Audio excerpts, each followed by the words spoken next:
glad. I want to thank Sinn Féin for bringing this motion. And, you know, the whole idea of Sláinte Care was to avoid this and to avoid coming in here talking about waiting lists and mentioning Galway in each city. But one can't avoid doing that now because Sláinte Care has not been implemented. And we see that Professor Tom Keane said that there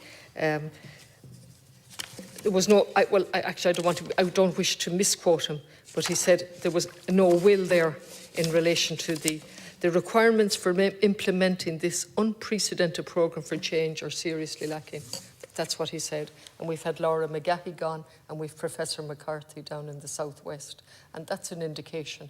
It's also an indication of the Advisory Council not functioning to 100% when some of the members didn't even know why the others were resigning. And so there are serious questions on every level here.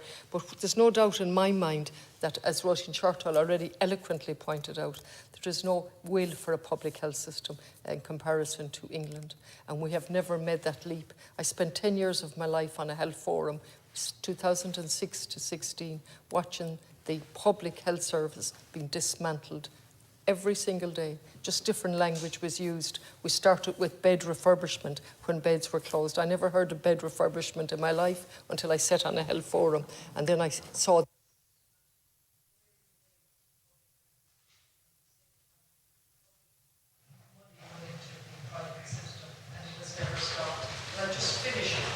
my time in relation to Galway ministers.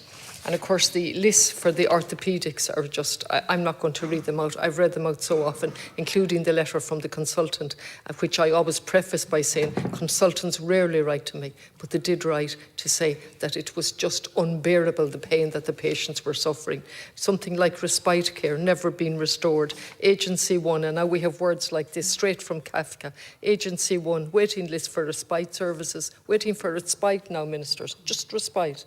Agency 1, whoever Agency 1 are, children 34, waiting list for enhanced 14, adults 45, enhanced services 41, Agency 2, 15 children, 50 waiting for family support, and I could go on and on and on, and I have begged you, appealed, and I have the greatest respect for your efforts, the two junior ministers in particular, in relation to a hands-on approach.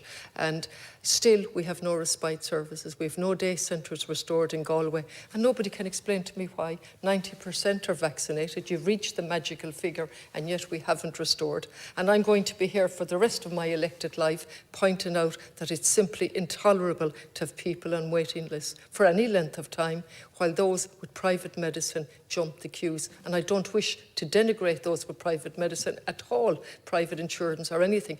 Every one of us does what we have to do in life, but the state has to provide public medicine. Thank you.